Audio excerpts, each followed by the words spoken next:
Lap. Leap or lap?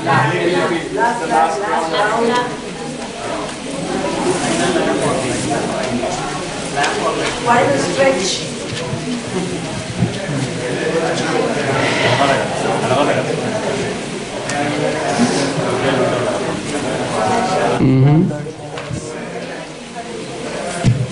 So, we discussed about the first part of the Dvaya Mantra.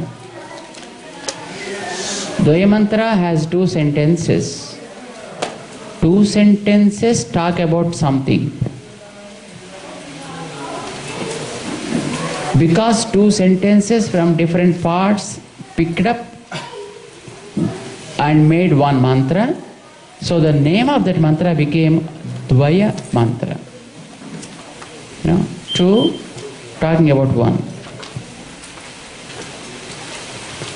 So here, the first part talks about the process, how the soul is released. And the second part talks about what the soul is experiencing. And while experiencing the things, how you have to think. Basically and fundamentally, soul is having knowledge of its own. No one needs to give knowledge to the soul. Understand that? Soul is built in with knowledge. All that we have to do is uncover that knowledge. Now the knowledge is covered. It's covered with the power of the nature. And the reason for that cover is our own arrogance. And when we thought feeling that I, then the arrogance crept up. And because of that, the nature took us into its fold. And that caused us to start the cycle of death and birth, taking variety of bodies, and then going through this karmic cycle. So we have to get rid of this karmic cycle, and the origin for this is a connection with the nature, and the connection with the nature made out of the ignorance, and the cause for the ignorance is arrogance. And ultimately it was the arrogance that made us to get this bondage and go through all these torturings and tensions and so on. We should come out of that ignorance. Then the knowledge, inherited knowledge, comes automatic, blossoms. It gets evolved, spread. We need to pray for that. We have to pray for that because we are blessed with it. So even God did not create knowledge. God did not create the soul also. You know what I said? Soul with knowledge. Not one soul. Souls with knowledge are always there. God with knowledge is always there. And a vast nature, a component of 5 elements, is always there. That is without knowledge. And why God has to then come to picture at all? When He is knowledgeable and we are also knowledgeable. The reason for Him to come is, we being the tiniest particles in this nature, though having knowledge, but our size is so small. I think nowadays our scientists are able to go to the level of minus 10 powered by minus 16. Right? Even if you go to that tiniest particle, still soul can enter that. Soul even can enter that particular particle. That is the size of the soul.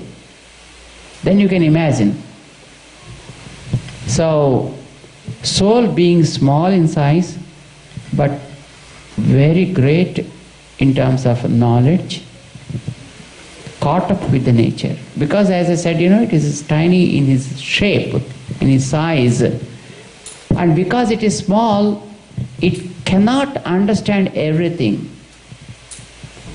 But God is not only huge in virtue of His knowledge, by virtue of His form also, He is all-pervasive one. So He is able to see exactly what's happening and everywhere, which we can't do. We cannot really see that.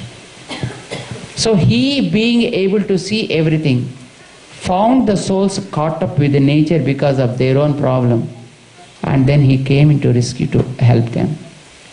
That is the purpose of taking avatars. He came just out of compassion, that's all it is. He came to help only, not to receive anything from you. That's what we remember. Go and break a coconut and take a couple of bananas you offered, and we think, I did my job, so God is happy. And don't think that God is pretty much happy with your couple of bananas and with some dry dates and the food you offer or the water you offer. And God really is not in need of any of these things at all.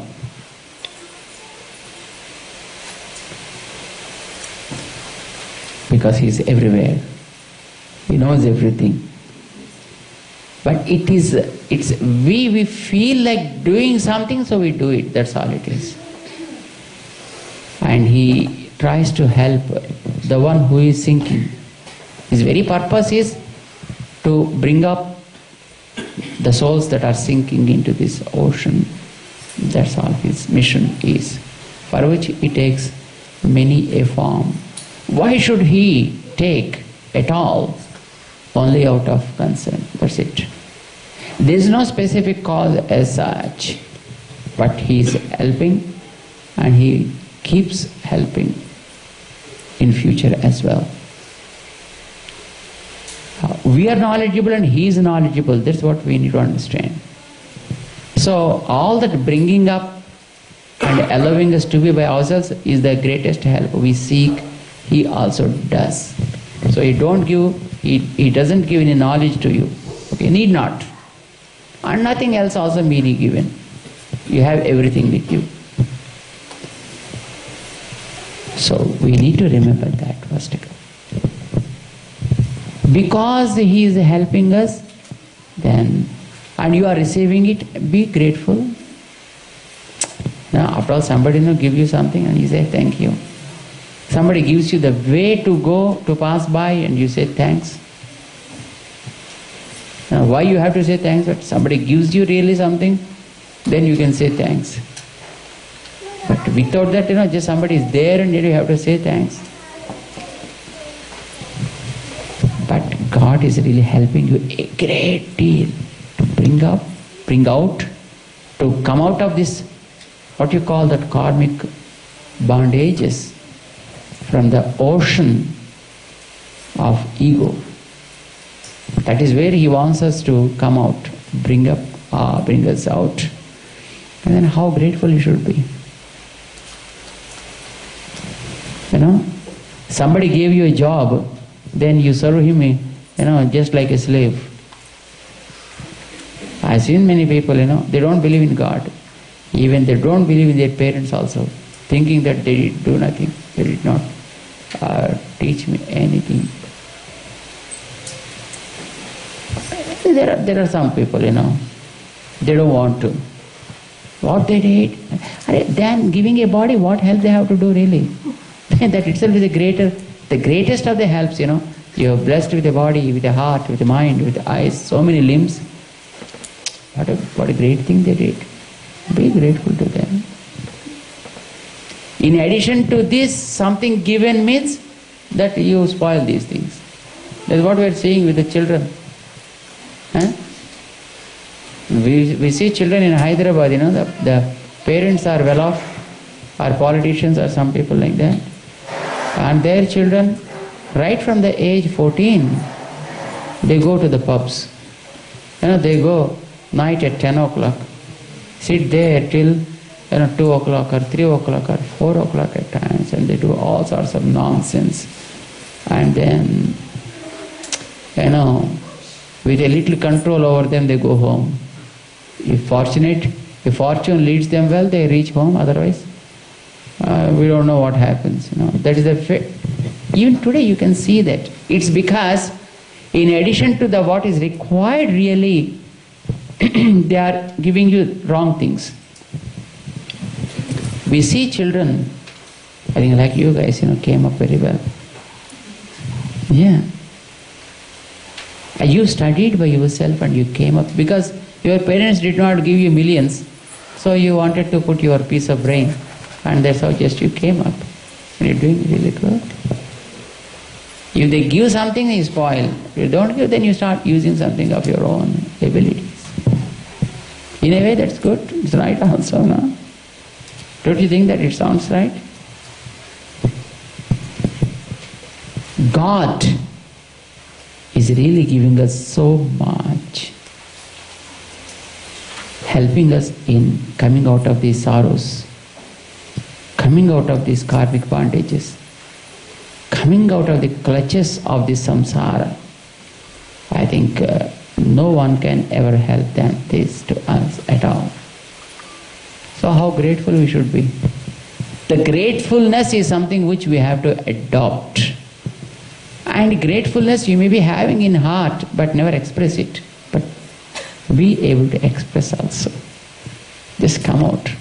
I think probably that's what is taught here to the children here. Whenever they say immediately, thank you. So immediately they say thank you. Just you give away, then they say thank you. Why should say? You do not bring anything and give. But it is something what you need to learn. For smaller things, when you are paying that much of gratitude, for the highest of the things under the soul to reach its own form, when God is really helping you through the mantra, how much grateful you should be. The gratefulness is expressed in the second part of the mantra. Kritanyata. That is what is in the second part. Srimate Periya Piratiyarode Kudi Irundulla Vanukku. Srimate means the one who is with mother always. Sriman also who is with mother always. And Srimate also same meaning. But approach is different here. There the approach is as the one to recommend. But here the approach is not to recommend, to receive the service. To receive the service. To receive the service means prapyam, we call it in Sanskrit. What do we call it? Prapyam or upeyam.